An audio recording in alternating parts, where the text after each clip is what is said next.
के इस बहुत ही शानदार कार्यक्रम जो आनी विधानसभा क्षेत्र का यहाँ पर किया जा रहा है, हिमाचल प्रदेश के हमारे गठन के 75 वर्ष पूर्ण होने पर आप सब लोग आज के समारोह का हिस्सा बने हैं। मैं आप सबका अभिनंदन करता हूं, स्वागत करता हूं। हमारे इस कार्यक्रम में आज के हमारे बीच में आपके विधानसभा क्षेत्र के लोकप्रिय विधायक भाई किशोरीलाल जी, हमारे पार्टी के साथी मंडल के अध्यक्ष श्री अमर सिंह ठाकुर जी, एपीएमसी के चेयरमैन जी कुल्लू के, हमारे बीच में deputy commissioner Kullu, SP Kullu और यहाँ नगर पंचायत की अध्यक्षा सरसा देवी जी, नगर पंचायत निर्माण के अध्यक्षा ममता जी, पार्टी के हमारे साथी श्री जीवन ठाकुर जी, देवेंद्र नेगी जी, योगेंद्र शुक्ला जी, अंजना भारती जी, अनु ठाकुर जी और हमारे पार्टी के बहुत पुराने साथी आदरणीय श्री चंदेल जी,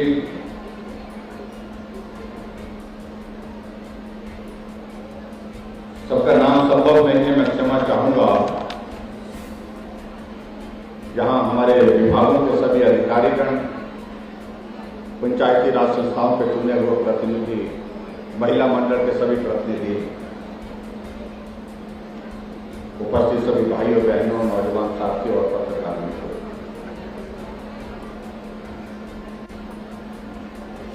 आज आप सबके बीच में आनी विधानसभा क्षेत्र में एक बार फिर से आना हुआ और जिस गर्मजोशी के साथ आप सब लोगों ने हमारा यहाँ पर अभिनंदन स्वागत किया, थोड़े थोड़े धक्के भी लगे, लेकिन हम नेताओं की मुश्किल ये होती है, धक्का लगे तो हम उनका धन्यवाद करते हैं। तो सबका धन्यवाद। जिस तरह से गर्मजोशी के साथ आप लोगों ने स्वागत किया, उसके लिए आप सबका बहुत बहुत आभार। ये आदमी अपना है, मेरा आदमी है, मैं कहता हूं, इसलिए कहता हूं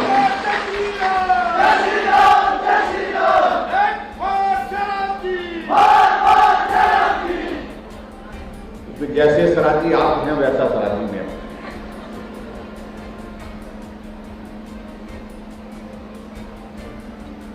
रिश्ता जन्म से नहीं होता है कि किसी के परिवार में चाचा है या ताया है, मामा है या भांजा है, ये रिश्ता तो एक रिश्ता है, वो अपनी जगह है। लेकिन कुछ जगह इलाकों का ऐसा रिश्ता होता, लोगों का ऐसा रिश्ता होता है, वो उससे भी मजबूत होता है, उससे भी प्यारा होता है, उससे भी न्यारा होता है। वो रिश्ता मैं आप सबके साथ रखता हूं। हमारा सराज विधानसभा क्षेत्र, आनी विधानसभा क्षेत्र जिस तरह से एक रिश्ते में बंधा हुआ है और उस रिश्ते को हमेशा हम लोगों ने मजबूत करने की हमने कोशिश की है, उसके लिए मैं आप सबका बहुत बहुत धन्यवाद करता हूं, आप सबका बहुत बहुत आभार करता हूं। यहां मैं आज के इस कार्यक्रम में मैं देख रहा हूं कि महिलाएं ज्यादा आई हैं और पुरुषों को घर में रखा है। ये बदलता भारत है, ये बदलता हिमाचल है, ये बदलता सराज है, बदलता आनी है, मैं कह रहा हूं। नहीं तो एक दौर ऐसा होता था जब कई मुख्यमंत्री आते थे कि ये पुरुष लाट साहब ऐसा बोलते थे आपको कि भाई मुख्यमंत्री जा रहे, हम जा रहे हैं, जरा जल्दी खाना बना देना, जल्दी खाना जाकर के हमको कार्यक्रम में पहुंचना है। तो आज आप लोगों ने कहा होगा कि मुख्यमंत्री जी आ रहे, हम जा रहे हैं। और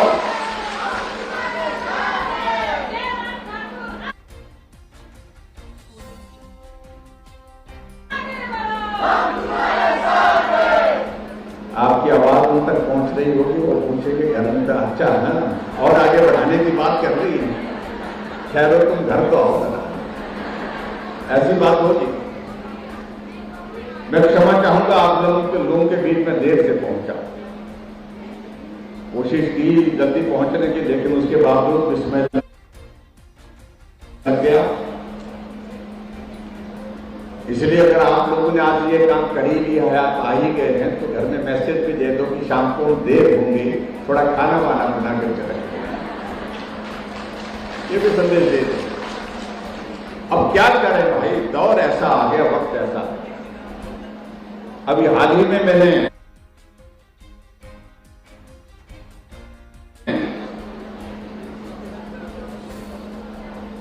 एक फैसला किया कि महिलाओं की आबादी 50% है, आबादी का आधा हिस्सा महिलाएं, और इसलिए हमने कहा कि महिलाओं को काम के लिए जाना पड़ता है, आना पड़ता है, काम के लिए गए, अपनी नौकरी के लिए गए, अपने कारोबार के लिए गए, आने जाने में किराया बहुत खर्च होता है। फैसला लिया हमने कि महिलाओं की आबादी अगर आधी है तो किराया भी आधा लिया जाएगा। तभी पुरुष भी कष्ट करो थोड़ा सा, भाई तालीम डालो।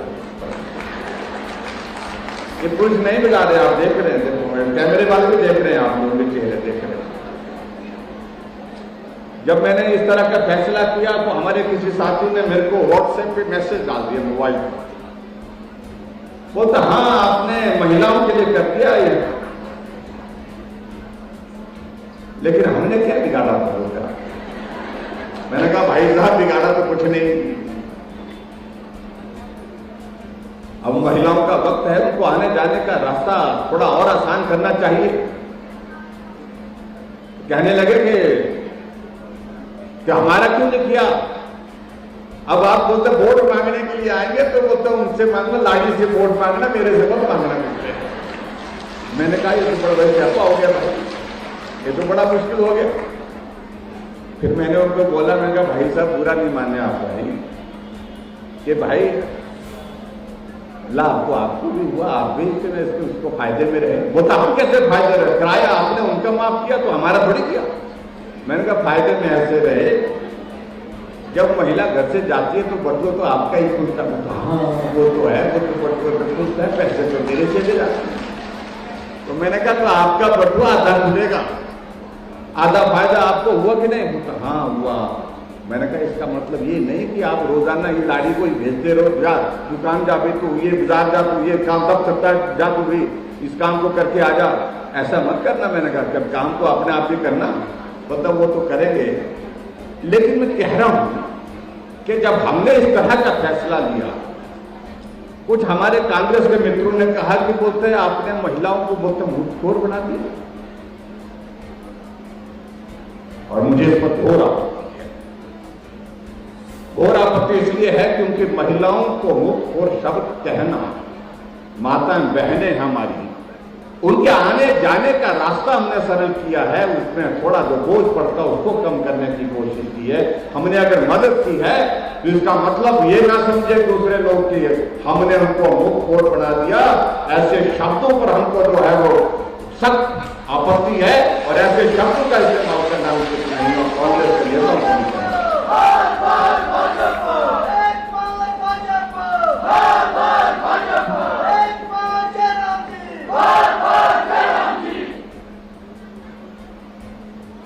हम जब करते हैं इस तरह का काम तो हमारे कांग्रेस के मित्रों को बहुत परेशानी होती है,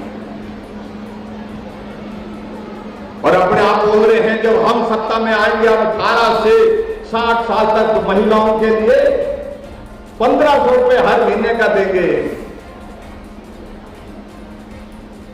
जो बोलते हैं ना राधा नाचेगी, ना 9 मन तेल होगा, ना राधा नाचेगी, इस तरह की कहानी।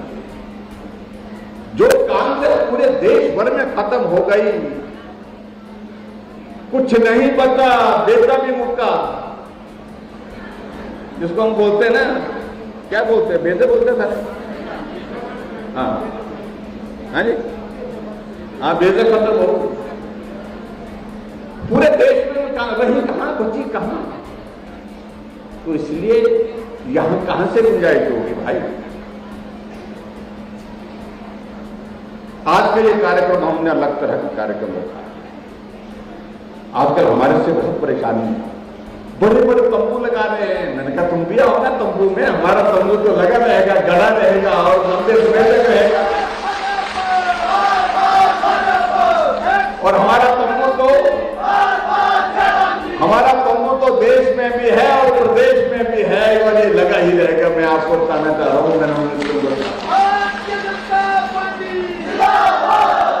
हमने कार्यक्रम तय किया और उसी कार्यक्रम के तहत मैं आपके बीच में यहां पर आया।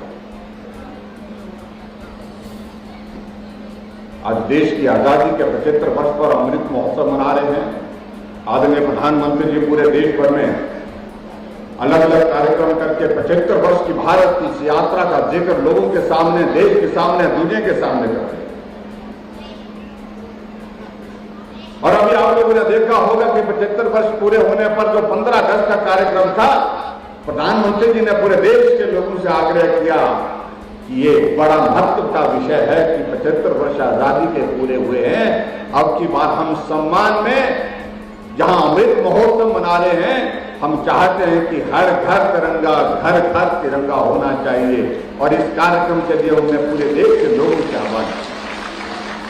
आज मैं यहां पर भी आ रहा हूं, रास्ते में जहां से भी हम जा रहे हैं, चाय की छोटा सा ढाबा है, चाय की दुकान है, ढाबा है, एक मोटर मैकेनिक वाला का वर्कशॉप है छोटा सा, लेकिन तिरंगा झंडा लगा। कांग्रेस के लोग बोलने लगे थे इस झंडे से क्या होगा? अरे इस झंडे की वजह से देश स्वतंत्र हुआ है, इस झंडे की वजह से भारत का सम्मान ऊंचा हुआ है। इस झंडे के लिए देश के हजारों लाखों लोगों ने अपने जीवन की कुर्बानी दी है।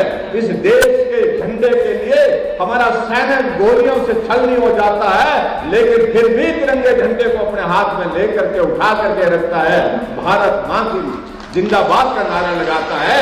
उसके बाद बोल रहे हो कि इससे क्या होगा?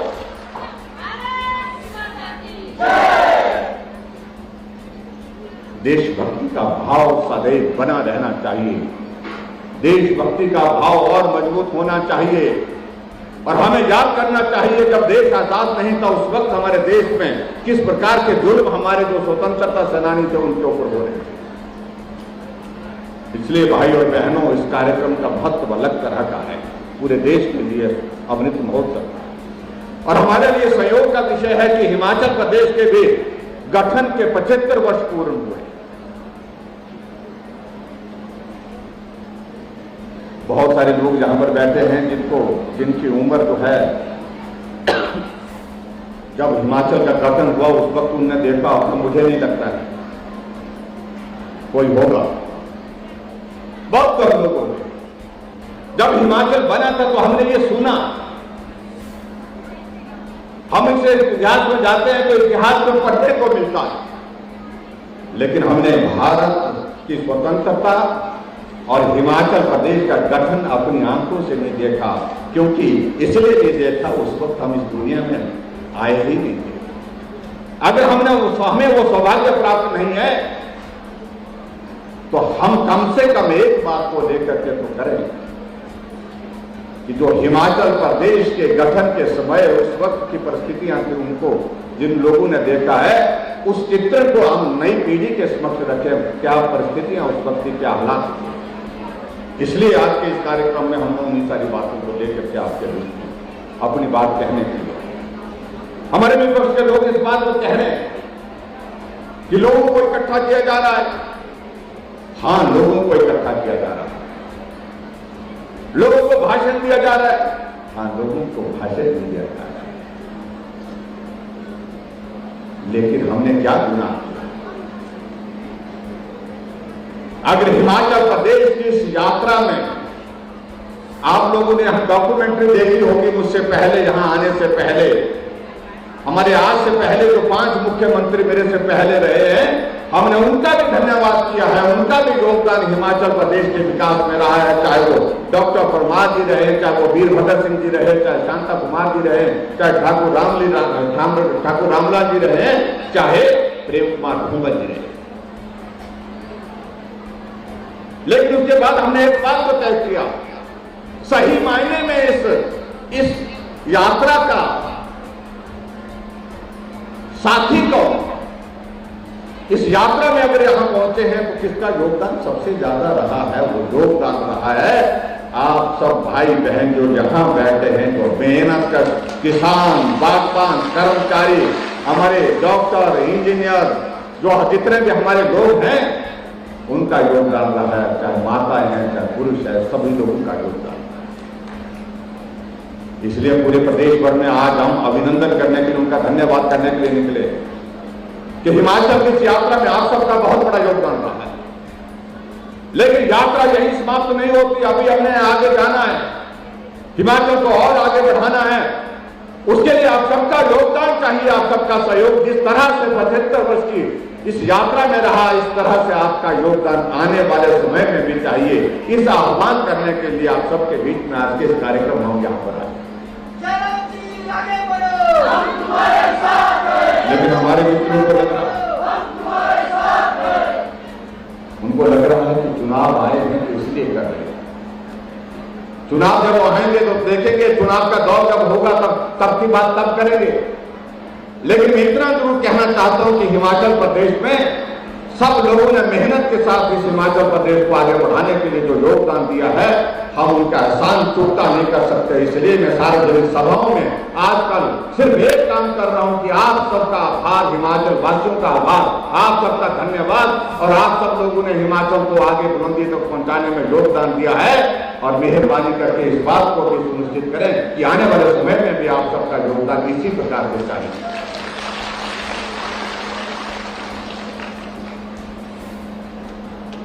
भाइयों बहनों, हमारा सरकार का 4.5 वर्ष का कार्यकाल आप सबके बीच, और मुझे इस बात को लेकर के संतोष है कि खुशी है कि आप सबका सहयोग और समर्थन हमेशा मिला, हर कदम पर मिला। और इस तरह से हम आगे बढ़े, हिमाचल प्रदेश को संगठित होकर के आगे बढ़ाने का हमने काम किया। और सबसे बड़ी बात है कि कोविड का इतना बड़ा संकट आया, संकट के बावजूद भी हमने हिमाचल प्रदेश में हर क्षेत्र में विकास को गति देने की कोशिश की है।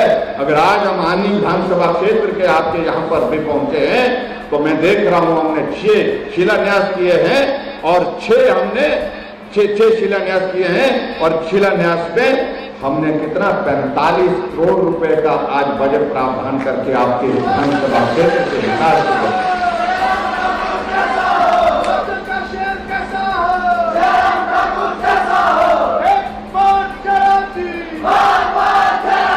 आपका ये इलाका 2 हिस्से में बटा हुआ है। निर्मंडल का इलाका अपनी समस्या के कारण वहां पड़ा हुआ है, आनी का इलाका यहाँ है। निर्मंडल वालों का कहना था कि हमारे यहाँ पर एसडीएम का दफ्तर होना चाहिए, हर हालत में होना चाहिए। हमने वहां पर एसडीएम का दफ्तर खोला, इसलिए खोला क्योंकि वहां की जरूरत है, उस जरूरत को पूरा करना। आनी क्षेत्र के लोगों को स्वास्थ्य के लिए बहुत कठिनाई का सामना करना है। नजदीक हॉस्पिटल नहीं है, बड़ा हॉस्पिटल नहीं है। हमने कहा बड़ा हॉस्पिटल चाहे जहां मर्जी बने, लेकिन आनी का हॉस्पिटल हम बड़ा बना करके देंगे। और सिविल हॉस्पिटल इसको किया। सिविल हॉस्पिटल करने के साथ साथ में 66 करोड़ रुपए का सिविल हॉस्पिटल में दावे के साथ कह सकता हूं, हिमाचल प्रदेश में किसी एक सिविल हॉस्पिटल के लिए 66 करोड़ रुपए खर्च किए जा रहे हैं, तो एकमात्र आनी का हॉस्पिटल है।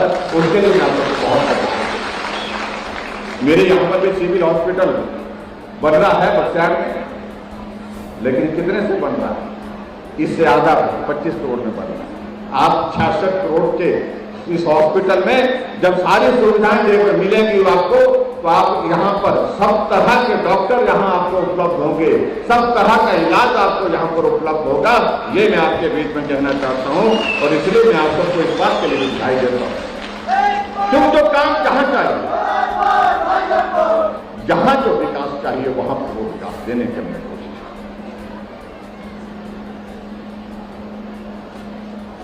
अगर ये कोविड का संकट नहीं आता तो शायद मुझे लगता है कि शायद और भी बेहतर ढंग से हम काम कर सकते थे। लेकिन इस कोविड के संकट में हमें कभी एहसान चुकता नहीं कर सकते उन लोगों का हमारी आशा वर्कर यहाँ पर बैठी हैं, अपने जीवन को जोखिम में डाल करके हमारी जिंदगी को बचाने के लिए वो काम करती है। इनके एहसान को हम चुकता नहीं कर सकते। हमारी आंगनबाड़ी वर्कर घर घर जाकर के जो है वो मदद करने के लिए आगे बढ़ करके काम करती है। हमारे डॉक्टर,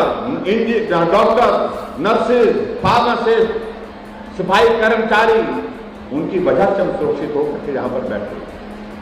और अगर आज हम हजारों की संख्या में यहाँ पर आने के इस कार्यक्रम में बैठे हैं तो हमको एहसान कभी नहीं भूलना चाहिए कि अगर हम इतनी बड़ी संख्या में यहाँ बैठे हैं, अगर वैक्सीन की डोज नहीं लगी होती तो शायद ऐसी स्थिति नहीं हो पाती कि हम मुंह में छिकने के साथ ही बैठे होते यहाँ पर। अब मुझे लगता है ये याद रखें। अब ये इसलिए जाता है कि हमारे देश के यशस्वी प्रधानमंत्री नरेंद्र भाई मोदी जी को जाता है। वैक्सीन बना करके तैयार की, बिना पैसे के वैक्सीन उपलब्ध कराई, और सभी देशवासियों से कहा कि वैक्सीन बन करके तैयार है, आप आइए, वैक्सीन सेंटर जाइए और वैक्सीन लगाइए। लेकिन हमारे कांग्रेस के मित्र क्या कहने लगे, मत जाओ, मत जाओ, ये वैक्सीन साइड इफेक्ट करेगी, अभी टेस्टिंग पूरी नहीं हुई है, साइड इफेक्ट हो जाएगा, यादाश्त चले जाएगी, किडनी फेल हो जाएगी, आने वाली जनरेशन टेढ़ी मेढ़ी हो जाएगी। कई तरह की बातें कही। यहां आदमी की जिंदगी को बचाने के लिए काम कर रहे हैं और यहां जाकर के वो इस प्रकार का प्रचार कर रहे हैं। लेकिन मैं आप सबका धन्यवाद करना चाहूंगा कि आप सब लोगों ने किसी की सुनी नहीं, मानी नहीं। मानी तो एक ही मानी, नरेंद्र भाई मोदी जी की बात को माना, जाकर के वैक्सीन सेंटर में जाकर के वैक्सीन की पहली डोज में और वैक्सीन की दूसरी डोज भी लगा। हिमाचल प्रदेश में पहला राज्य जहां पर सबसे पहले वैक्सीन की डोज पूरी की, पहली डोज में भी पहले नंबर पर, दूसरी डोज में भी पहले नंबर पर आए। इसके लिए मैं आप लोगों को बहुत बहुत बधाई देता हूं। आपके सहयोग के बिना संभव। कांग्रेसी पूछते रहे एक दूसरे को, पूछते थे, जो वैक्सीन लगा करके आता रहा उनको पूछते रहे कि लगा दी वैक्सीन, उसने कहा कि हाँ लगा दी। चक्कर तो नहीं आया आपको? उधर नहीं, चक्कर भी नहीं आया, नहीं आया तो होगा बुखार आया होगा आपको उधर। उन्होंने कहा बुखार भी नहीं आया। अच्छा, बुखार भी नहीं आया। और ऐसे कहते कहते फिर जब उनको मालूम पड़ा कि सबने लगा दिया, हम ही बचे हैं, जाकर के मास्क लगा करके जाकर के वैक्सीन सेंटर पहुंचे और जाकर के वैक्सीन लगा करके आए। और नर्स उनको पूछने लगे कि अगली बहन जी अगली डोज कब लगेगी? ऐसी दुष्कर्मी की सारी हदें पाई जिसको मैं उचित नहीं लगता शब्द बोलना, लेकिन किया हमने। लेकिन आप सबके सहयोग से मैं इतना जरूर कहना चाहता हूं, हमने हिमाचल प्रदेश में सारे संकट में बहुत बेहतरीन काम किया। 2.5 लाख लोग हिमाचल के बाहर के प्रदेशों में संकट में फंसे हुए थे। कोई पूना पढ़ाई के लिए गया था, कोई कोटा में बच्चा पढ़ाई के लिए गया था, कोई जाकर के नागपुर में गया था, बेंगलोर गया था, कोई काम करने के लिए गए थे। जाकर के गोवा में 5000 हिमाचल के नौजवान गोवा में रेस्टोरेंट और ढाबा में काम करने के लिए, होटल में काम करने के लिए गए थे। जब संकट में फंस गए तो हमने एक एक आदमी को, एक एक बच्चे को घर तक पहुंचाने का जिम्मा लिया। 2.5 लाख लोगों को घर जो हमारे साथी, हमारे विरोधी तो बोल रहे हैं क्या किया, क्या किया। मैं उसमें कुछ नहीं कहना चाहता हूं। उनको इस बात को समझना चाहिए, जब हिमाचल प्रदेश में कोविड से पहले का दौर था, जो सत्ता में लंबे समय तक रहे, हिमाचल प्रदेश में 2 ऑक्सीजन के प्लांट थे और आज हिमाचल प्रदेश में हमारे पास 1000 ऑक्सीजन के प्लांट हैं।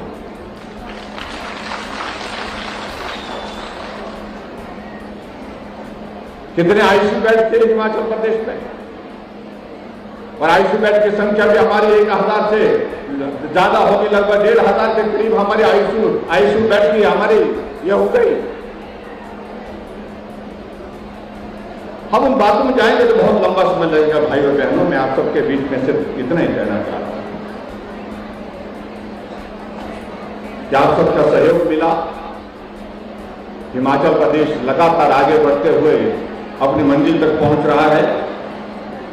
अभी जो आने वाला समय में 2 महीने के बाद एक दौर आएगा जिसके लिए हम बोल रहे हैं कि रिवाज बदलेंगे, तो हम ऐसा बोलते हैं तो उनका सांस ऊपर नीचे हो रहा है।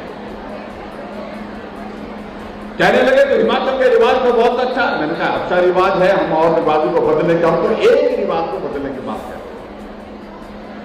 जो रिवाज बना हुआ 5 साल के एक पार्टी, 5 साल के लिए दूसरी पार्टी, इस रिवाज को अब की बार बदलेंगे। इसलिए नहीं बदलेंगे, हम बोल रहे हैं, हम इसलिए बोल रहे हैं कि पूरे देश ने बदल दिया, सिर्फ हिमाचल बचा है जहां बदलने की बारी है, और अब की बात जो है हिमाचल में बदल करके देंगे।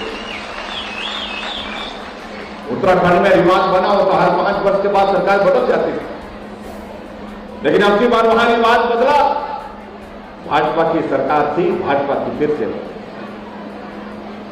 उत्तर प्रदेश में पिछले 37 वर्षों से लगातार भाजपा की लगातार जो सरकारें 5-5 वर्ष के बाद बदल जाती थी, लेकिन अब की बार योगी जी थे, योगी जी फिर सत्ता में। हरियाणा में, गोवा में, मणिपुर में सब जगह रिवाज बदल गया, तो हिमाचल वाले क्यों छोड़ेंगे रिवाज बदलने को? भाई बदल करके छोड़ेंगे, निश्चित रूप से बदलेंगे, और इसलिए बदलेंगे क्योंकि हिमाचल की जरूरत है, हिमाचल की आवश्यकता है, और इस आवश्यकता को पूरा करने के लिए हम सब लोग मिलकर के काम करेंगे। नरेंद्र भाई मोदी जी देश के प्रधानमंत्री 5 वर्ष नहीं, 10 वर्ष नहीं, 20 वर्ष चाहिए, लंबे समय के लिए चाहिए। ये भारत मजबूती के साथ आगे बढ़े, ये आज की आवश्यकता है, और इसके लिए ये जरूरी है कि हम हिमाचल प्रदेश देवभूमि के लोग, जिनको मोदी जी बहुत प्यार करते हैं, स्नेह करते हैं, हम चट्टान की तरह उनके साथ खड़े। अगर आज हिमाचल के विकास की अगर हम बात कहें, 10,000 करोड़ रुपए के प्रोजेक्ट हिमाचल प्रदेश के विकास के लिए दिए गए, और आज मुझे इस बात की भी खबर है, मुझे इस बात की प्रसन्नता है कि हमारे हिमाचल प्रदेश के लिए सीएमओ से क्लियरेंस हो गई। हमारा जो बल्क ड्रग फार्मा का जो बहुत बड़ा एक प्रोजेक्ट जो है वो हमारे हिमाचल प्रदेश के लिए सभी के पूरे हिमाचल पहले नंबर पर उसमें आया है। उसके लिए मैं आपको बहुत बहुत बधाई देता हूं। जिसमें आने वाले समय में लगभग 50,000 करोड़ रुपए का इन्वेस्टमेंट होगा, जिसके लिए 1,000 करोड़ रुपए केंद्र हमको मदद करेगा। उसके लिए मैं आदरणीय प्रधानमंत्री जी को मैं पहली बार सार्वजनिक सभा में इसका जिक्र कर रहा हूं, क्योंकि आज ही खबर मिली हमें, अभी खबर मिली है। उसके लिए मैं आप सबको बहुत बहुत बधाई देता हूं। 1,000 करोड़ रुपए मोदी जी दे रहे हैं, और 50,000 करोड़ रुपए से ज्यादा की इन्वेस्टमेंट हिमाचल प्रदेश में होगी। आप देखिए, और उसमें लगभग 20,000 के करीब रोजगार उसमें मिलने वाला है। ये मैं आपके बीच में कह रहा हूं।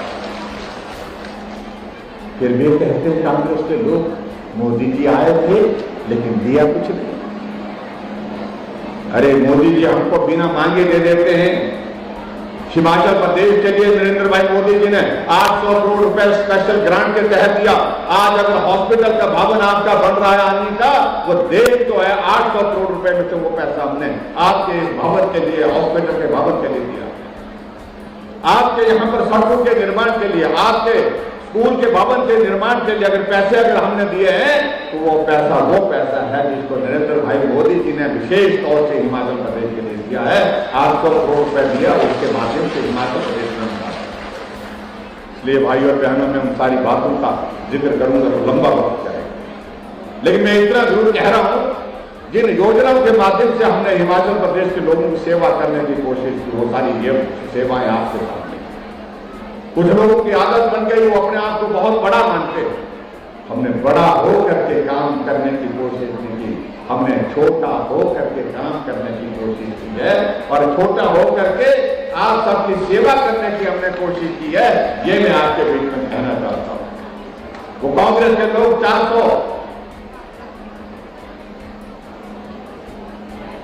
400 करोड़ हिमाचल प्रदेश में पेंशन पर खर्चते थे। जो बुजुर्गों को हम पेंशन देते हैं, विधवा को हम पेंशन देते हैं, हम 400 नहीं, हम 1300 करोड़ रुपए खर्च रहे हैं, ये हम सोचा नहीं। वो अपने आप को बड़ा मानते हैं, हम अपने आप को छोटा मानते हैं, लेकिन बड़े से ज्यादा छोटे आदमी भी कई बार काम करते हैं। ये मैं आपके बीच में कहना चाहता हूं। गरीब आदमी के इलाज के लिए हमने हिमकेयर से शुरुआत की। जो बड़ा आदमी नहीं सोच सका, बड़ा आदमी नहीं कर सका, लेकिन छोटे आदमी ने उस पीड़ा को समझा। जब गरीब आदमी बीमार होता है, उसके इलाज के लिए कितनी कठिनाई उसके परिवार को होती है। हमने गरीब आदमी के इलाज के लिए 5 लाख रुपए का जो है हिमकेयर के माध्यम से प्रावधान किया, और उसके तहत हम अभी तक 3 लाख से ज्यादा लोगों का मुफ्त में इलाज करके उनको स्वस्थ करके घर भेज चुके। ये अंतर है जिस अंतर को समझने और समझाने की आवश्यकता है। हमें सहारा योजना के अंतर्गत 20,000 ऐसे लोग जो बिस्तर पर पड़े हैं, बेबस हैं, चल नहीं सकते, अपना काम नहीं कर सकते हैं, उनके लिए बड़े लोगों ने तो कभी सोचा नहीं, लेकिन सोचने की बात आई तो छोटे आदमी ने सोचा, और छोटे आदमी ने उनके लिए मदद का रास्ता निकाला। सहारा योजना हमने शुरू की, और 3,000 रुपए उन 20,000 लोगों के खाते में हर महीने का डाल सकते, उनकी सेवा कर रहे हैं, उनकी मदद कर रहे हैं। ये अंतर है जिसको समझने समझाने की जरूरत। आइयो, एक बेटी बीपीएल परिवार की, उस बेटी की शादी होती है, उसके लिए हम 31,000 रुपए श्रवण योजना के अंतर्गत उसके खाते में डाल रहे हैं। हमने उस बेटी के लिए मदद करने का रास्ता निकाला, लेकिन बड़े बड़े लोग जो अपने आप को कहते हैं, उन्हें ख्याल नहीं आया कि बेटी अगर गरीब परिवार है तो उसकी भी कुछ भावनाएं होती है, उसके भी कुछ अनुमान होते हैं, उसके लिए कुछ सोचना चाहिए, वो नहीं सोच पाया। इसलिए एक नहीं अनेक बातों का हम जिक्र कर सकते हैं। हमने बिजली की योजना में हमने 125 यूनिट आपको बिना पैसे के, बिना बिल के, आप में से बहुत सारे लोग होंगे जिनको बिजली का बिल आया नहीं, बिल आया लेकिन 0 बिल आया। जुलाई महीने का बिल आया, और मैं दावे के साथ कह सकता हूं जितने लोग जहां पर बैठे हैं उन सबको बिल आया, लेकिन कितना बिल आया? 0 बिल आया। ये पहले होता था क्या? कभी होता था? एक गरीब परिवार को 500 रुपए की मदद महीने की हो गई, किसी को 600 रुपए की मदद हो गई, किसी को 400 की मदद हो गई। और कांग्रेस के लोग बोल रहे हैं कि मुफ्त तोड़ पड़ा। और जब हमने इस योजना को लागू कर दिया, अब बोल रहे हैं कि हम सत्ता में आएंगे तो 300 यूनिट बिजली के फ्री देंगे। अरे हमने तो देना शुरू कर दिया, तुम जब आएंगे और आने की गुंजाइश नहीं, आएंगे तो कैसे आएंगे भाई? ऐसे आएंगे? आने की गुंजाइश नहीं है।